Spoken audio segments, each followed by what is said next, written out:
The Pokemon Center Lady, Pokemon Center Nurse, or if you're feeling avant-garde, Pokemon Center Clerk, has taken up many different looks and roles throughout the series, commonly mistaken for Nurse Joy. I won't lie, I'm a part of the problem. The Pokemon Center Lady title refers to specifically the nurses within the games, whereas the name Nurse Joy comes from the animated series. Regardless, our beloved Nuzlocke MVP has grown a lot over the years, in terms of both visuals and utility. From the various hair dyeing sessions to putting belt to ass in Sun and Moon, a Pokemon Center Lady leads a busy life. In order for you to truly appreciate the trials and tribulations of the profession, let's take you all the way to the beginning. In Gen 1, the Pokemon Center Lady is introduced with a Chansey by her side. Typical of Gen 1, and understandably so, there's not much in the way of personality for the ladies. Alas, the introduction of the healing Pokemon for free in order to further the Marxist communist agenda. No, I'm just fucking with you. Healing Pokemon is free, you can do it whenever you want, and your Pokeballs are served with a smile. Gen 1 was simply the introduction, so you really couldn't ask for much more. And I mean, a little Chansey buddy is something unique to Gen 1, so either they thought Chansey was a real vibe killer going forward, or they just wanted to give our OG nurse a little extra swag. And you know who else has the potential to have a little extra swag? You. If you drop a sub right now, all your friends will respect you more, and you will get play with the ladies. Tell them Blight sent you. Moving through generations, there's little things of note like a green-haired nurse in Gen 2 and an aura farming nurse and Chansey duo in the Gen 4 Super Contest. But the next stop on our journey that I find noteworthy is in Black and White 2, when your own mother explains that she used to be a Pokemon Center nurse. What a small world. According to the dialogue, she used to work in Nimbasa City and is implied to have worked in Mistralton City. As she mentions, people who challenged the city's gym would come rushing into the Pokemon Center, and yeah, I'm pretty sure she can assume that, because low-key, I like that happens in every city. But why bring that up if you don't have personal experience there? I think this was a really great decision on Game Freak's part to add this in as recognition that the Pokemon Center ladies are different than Nurse Joy, making when your own mother gives context into what the job is like, makes them feel more like real people with lives outside of their job, and begs the question, does this mean the nurses dye their hair? Did they stop dyeing it when they retire? Oh! In Gen 7, we really got to see a surplus of our pink-haired hero, but in an ever so slightly different medium. The Pokemon Center Lady is officially your opposition. Mayu and Perry are Pokemon trainers that specialize in all Pokemon Pink. In the Battle Dome and Battle Tree, you challenge these legends, and on top of their preference for pink Pokemon, they also keep all their Pokemon in heal balls. Is that not the most peak thing you've ever heard? Pokemon nurses dressed to the nines in contemporary pink fashion with straight pink Pokeballs and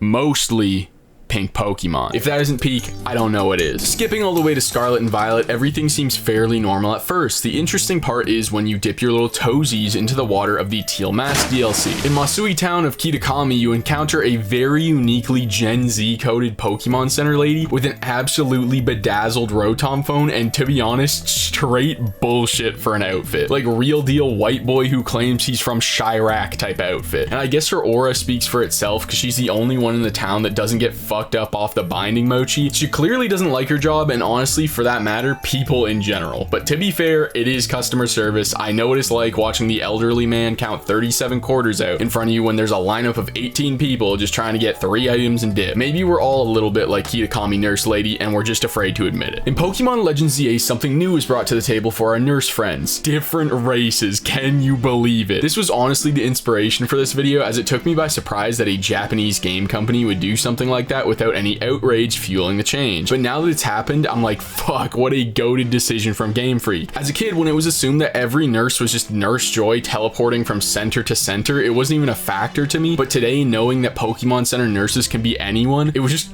kind of crazy. For the longest time, the only white people were handling the job. But that's an overarching and much deeper conversation about the early 2000s game industry that could be its own entire video. All I know is that Game Freak is finally doing really well in their implementation of real diversity in modern Pokemon games, and the nurses are no exception, not to mention that their designs in ZA were just genuinely sick, from the outfit to the hairstyle. Also, I just want to note, I just know there's somebody in the comments that's gonna be like, oh yeah, because the games are set in Japan, that's why there was no people of color. Yes, I understand that, but when you can name one Japanese person that you know that is born with blonde hair and blue eyes, I'm willing to have that conversation with you. Until that point, I don't want to hear it. In terms of winds and waves, I'm really excited to see how they handle the Pokemon centers. Hold on, I forgot we literally got a visual of how they look in the trailer, and this is so good. I was gonna go and theorize on a tropical themed outfit, or if they were gonna try and make the characters look more native to an island theme, and they did everything I'm hoping for and more with it. I love this design, and I'm really excited to see if they add personality or variation to the looks. But either way, this is an amazing first look into the tropical vibe they're going for, and I think the design is perfect for Alola 2.0 nurses. Let me know what you guys think, or if there was any cool pieces of lore I missed out on in the video. Thanks so much for watching, and make sure to drop a sub.